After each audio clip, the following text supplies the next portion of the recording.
और ये भी कोई ऐसा मैसेज नहीं जाएगा कि बैकवर्ड होने से पूरे कंट्री में बैकवर्ड कंसोलिडेशन होगा, क्योंकि ये तो वहां के अध्यक्ष भी रह चुके हैं तमिलनाडु के, तब भी बीजेपी सत्ता में कभी नहीं आई।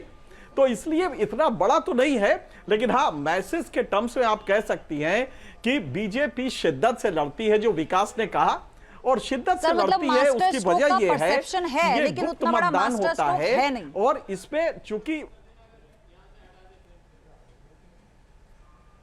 नहीं, दरअसल कैसा होता है ना कि आप जो यंग अच्छे एंकर्स हैं वो शब्दों के साथ अच्छा वो फैयाज दिली रखते हैं, खुले दिल से बोलते हैं, तो इसको मास्टर स्ट्रोक आप कह सकते हैं, अंग्रेजी में ये अच्छा माना जाता है। लेकिन मास्टर स्ट्रोक कहीं से नहीं है, ये एक सामान्य सा है, किसी ना किसी कास्ट का ही होगा।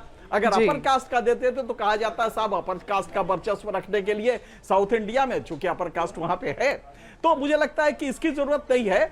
लेकिन फिर भी ये बात आपने सही कही है कि ये फेट कंप्लाई है और एनडीए का कैंडिडेट जीतेगा। सवाल इसका है कि क्या इंडिया ये मैसेज दे पाएगा कि उसकी पोजीशन कंसोलिडेट है कि नहीं। वही इसीलिए मैंने बीजू जनता दल का कहा कि ऐसी भी पॉलिटिकल पार्टी है जिनको अस्तित्व का खतरा है, लेकिन फिर भी वो एनडीए के खिलाफ नहीं खड़ी हो रही हैं। आपने बिल्कुल ठीक कहा और इसी सवाल को मैं आगे मल्होत्रा सर के पास लेकर जाऊंगी। मल्होत्रा सर, इसमें कोई दो राय नहीं, एनडीए का ही कैंडिडेट जीतेगा, लेकिन हाँ यहाँ कोशिश ये होगी कि एक बड़े अंतर से जीते ताकि वो जो अपनी ताकत है ना वो यहाँ पर दिखाई जा सके। लेकिन वहीं प्लस जो आईएनडीआई के गठबंधन की यहाँ पर उस अलायंस की जो बात यहाँ पर एनके सर कर रहे हैं कि वो कितना कंसोलिडेट है यहाँ पर, एक कहीं उसके लिए भी एक ये परीक्षा है।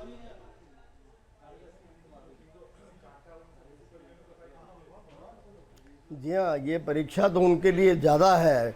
एनडीए तो नॉर्मली हमेशा इतनी प्रिपरेशन करके चलता है कि एक तो इनके इनवैलिड वोट बहुत कम होते हैं, जबकि ओपोजिशन में इनवैलिड वोट ज़्यादा हो जाते हैं। अब जैसे ये बैलेट बॉक्स में बैलेट की जरिए होना है, ये एक ऐसा इलेक्शन है प्रोपोर्शनल रिप्रेजेंटेशन होने की वजह से, जहाँ ईवीएम मशीन नहीं है, तो एक स्पेशल पेन दिया जाता है जिसके साथ बैलेट के ऊपर टिक मार्क करना है।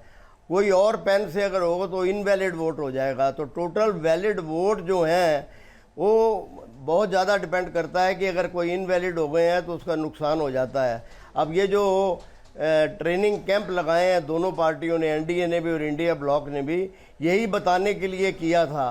पर अब कितना सिंसियरली ये लोग वोट कर पाते हैं, कोई गलती तो नहीं कर देता है, पेन का यूज़ ठीक होता है या नहीं होता है, तो इसलिए ये बैलेट बॉक्स जो हैं डिपेंड अल्टीमेटली टोटल स्ट्रेंथ के ऊपर नहीं करेगा। ये डिपेंड करेगा कि वैलिड वोट कितने हैं और अब्सटेन कितने किए या क्रॉस वोटिंग कितनी हुई, क्योंकि ये कॉन्फिडेंशियल वोट है, व्हिप इसमें चलता नहीं है, तो इसलिए क्रॉस वोटिंग की संभावना काफ़ी रहती है। और नॉर्मली एनडीए की तरफ क्रॉस वोटिंग ज़्यादा होने की संभावना रहती है। तो इसलिए मार्जिन ऑफ विक्ट्री जो है वो मुझे लगता है कि काफ़ी ज़्यादा होगी, जितनी अपनी स्ट्रेंथ है उससे भी ज़्यादा। दल बदल कानून इस पर लागू होता नहीं है और इसलिए क्रॉस वोटिंग की बात जो आप कर रहे थे मोहित, सबसे बड़ी बात यह है कि अच्छा मोहित हमारे साथ अभी जुड़ेंगे। विकास, सबसे बड़ी बात है कि सचिन पायलट अभी ये कह रहे थे कि क्या जरूरत है इस चुनाव की, कहाँ है धनखड़, ये तो पता ही नहीं चला। तो यानी अभी भी ये बात विपक्ष के खेमे में है।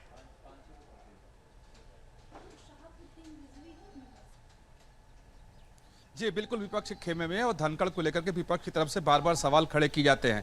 आप देखें, जो मैं मोटे तौर पे समझ पाता हूं कि आखिर इस बार के उपराष्ट्रपति के चुनाव में विपक्ष ने अपनी इतनी ताकत क्यों झोंकी, विपक्ष आखिर क्यों इस तरीके से लगातार अंतिम मोमेंट तक लगा हुआ है, जबकि आंकड़ों के खेल को अगर आप देखें तो निश्चित तौर पर एनडीए का प्रत्याशी ही जीतेगा। और जो मेरा अनुमान है, जो अभी आंकड़े जो सामने आ रहे हैं कि लगभग 100 वोटों का अंतर हो सकता है। इसमें देखें, मुझे लगता है कि आगे आने वाले चुनावों के लिए ये चुनाव विपक्ष की तरफ से लड़ा जा रहा है, जिसमें इन्हें दिखाना है कि विपक्षी एकता कायम है, विपक्ष एक साथ मजबूती से खड़ा है और लगातार विपक्ष की तरफ से आरोप भी प्रधानमंत्री मोदी सरकार और बीजेपी के ऊपर लगाया जा रहा है और धनखड़ के जरिए इस चुनाव में लगाया जा रहा है। तो एक अपनी ताकत को दिखाने के लिए, अपने को एकजुट रखने के लिए और ये संदेश देने के लिए कि देखिए विपक्ष कहीं भी कमजोर नहीं है, बेशक हमारी हार सुनिश्चित थी लेकिन हम लोगों ने हार नहीं मानी और मजबूती के साथ अंगद की तरफ पांव जमा कर हम चुनाव लड़ते रहे। तो ये आगे होने वाले जो विधानसभा विधानसभा चुनाव है या दूसरे चुनाव हैं, उसमें एक संदेश देने के लिए भी इस चुनाव को विपक्ष इतनी मजबूती से लड़ रहा है। और यही वजह है कि अभी भी पूर्व उपराष्ट्रपति जगदीप धनखड़ जी के मुद्दे को विपक्ष की तरफ से गर्म किया जा रहा है। आप साफ है, आंकड़े बिल्कुल सामने हैं। आप देखिए 6 बजे के बाद जब काउंटिंग होगी और 8:30 9 बजते बजते रिजल्ट सामने आ जाएंगे, परिणाम बिल्कुल साफ हो जाएगा। और जो अभी आंकड़े हैं उसके हिसाब से बीजेपी एनडीए का उम्मीदवार जो है लगभग 100 सीट 70-75 से लेकर 100 सीट के बीच में वो जीत जाएगा। लेकिन विपक्ष मजबूत इसीलिए है, जो मैं समझा कि आगे के चुनावों की बुनियाद इससे वो लोग डाल देना चाहते हैं। लेकिन आप कह रहे हैं जिस तरह से कि जगदीप धनखड़ का जो मुद्दा है उसको गर्म किया जा रहा है, क्या इसका कोई असर ऐसा पड़ता हुआ इस पर नजर आएगा? ये हम यहां पर समझने की कोशिश करते हैं एनके सर से। सर, सत्ताधारी पार्टी, हर पार्टी ये चाहती है जो सत्ता में होती है कि राष्ट्रपति जैसा पद हो, उपराष्ट्रपति जैसा पद हो या लोकसभा अध्यक्ष जैसा जो भी अहम पद है, ये सारे अहम पदों पर जाहिर सी बात है कि उसके लोग बैठे, उसकी पसंद के लोग बैठे। लेकिन जैसा कि यहां पर विकास जी कह रहे थे, जगदीप धनखड़ का मुद्दा जिस तरह से भुनाया जा रहा है या उठाया जा रहा है, आपको लगता है कि इसका कोई असर पड़ेगा?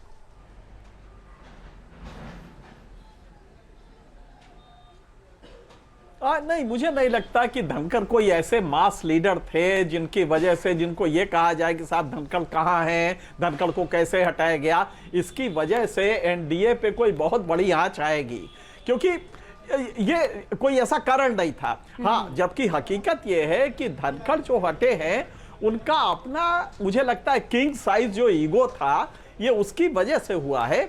और उसके अंदर अगर आप बात कर चुके हैं ना, लेकर होम मिनिस्टर ने बहुत सारी बातें कही। सर अब क्या पूछ रहे हैं भाई, अब क्या पूछ रहे हैं आप? कितने दिन के बाद आप पूछ रहे हैं? रोज बोलते रहूंगा क्या मैं वही बात को? थैंक यू, कहना चाहेंगे आज के दिन? Thank you. चलिए ठीक है। सर, आपके पास आऊंगी NK Singh sir. GC Malhotra हमारे साथ लगातार बने हुए हैं। मल्होत्रा सर, ये जो पूरी प्रक्रिया है इसके बारे में आप बता रहे थे विस्तार से हमारे दर्शकों को, आपका पूरा अनुभव भी रहा है। यहाँ पर जब आप उस स्पेशल पेन की बात करते हैं तो अगर उसमें कोई डिफरेंस आता है तो क्या वो जो वोट है, वो जो मत है, वो अमान्य हो जाता है? उसके बाद ये मैं चाहती हूँ पूरी प्रक्रिया हमारे दर्शकों को आप सरलता से समझाइए एक बार। जी हाँ। अब ऐसा है, एक तो जो रिटर्निंग ऑफिसर होता है वो सेक्रेटरी जनरल लोकसभा या सेक्रेटरी जनरल राज्यसभा इन रोटेशन होता है वाइस प्रेसिडेंट और प्रेसिडेंट के इलेक्शन के लिए। हालांकि इलेक्शन जो है ये कंडक्ट तो इलेक्शन कमीशन ही करता है, पर returning officer in rotation secretary general Lok Sabha या सेक्रेटरी जनरल राज्यसभा रहते हैं। और इस दफ़ा सेक्रेटरी जनरल राज्यसभा इस इलेक्शन को कंडक्ट कर रहे हैं। 2002 में मुझे भी ऑनर था, भैरव सिंह शेखावत साहब चुने गए थे जब वाइस प्रेसिडेंट, तो मैं रिटर्निंग ऑफिसर था। अब ये जैसा मैंने कहा कि ये बैलेट बॉक्स के हिसाब से होता है, और बैलेट में क्योंकि वोटिंग जो है वो कॉन्फिडेंशियल है तो क्रॉस वोटिंग की संभावना ज़्यादा रहती है, तो उसमें वोटिंग प्रॉपरली भी डालने का देखना होता है। तो एक पेन स्पेशली दिया जाता है वोट इंडिकेट करने के लिए बैलेट बॉक्स के ऊपर। तो अगर कहीं और किसी पेन से हो या अगर मार्किंग कहीं और हो जाए तो वो इनवैलिड वोट हो जाता है। तो अब इसमें क्रॉस वोटिंग, इनवैलिड वोटिंग और जो अब्सटेन करते हैं उनका रोल ज़्यादा होता है। हमको हालांकि स्ट्रेंथ सबकी पता है, एनडीए की कितनी है और इंडिया ब्लॉक की कितनी है, और इंडिपेंडेंट या छोटी पार्टियां या जो अब्सटेन कर रहे हैं उनका सबको पता है। पर जो अब्सटेन कर रहे हैं वो कैसे वोट कर जाएंगे, या जो पार्टियों के अंदर भी हैं उनमें क्रॉस वोटिंग कैसे हो जाएगी, ये पता लगेगा नहीं किसी को भी, क्योंकि ये कॉन्फिडेंशियल वोटिंग है। बाद में पता लगेगा कि इनवैलिड वोट कितने हो गए और कितने क्रॉस वोटिंग हो गई, जिससे नॉर्मली जैसे पिछली दफा भी हमने देखा था धनखड़ साहब के इलेक्शन में तो बहुत ज्यादा मार्जिन आया था। हालांकि इस दफा इतना मार्जिन नहीं दिखाई दे रहा है। 400 समथिंग कुछ, जो अगर हम देखें तस्वीरें, देखिए इस वक्त हम दिखा रहे हैं, ये इस वक्त की तस्वीर जब प्रधानमंत्री नरेंद्र मोदी यहाँ पर पहुँचते हैं और उसके बाद अपना वोट यहाँ पर देते हैं और फिर सभी को जो वहाँ पर लोग उस वक्त मौजूद हैं उनको उनका अभिवादन स्वीकार करते हुए आगे निकलते हैं।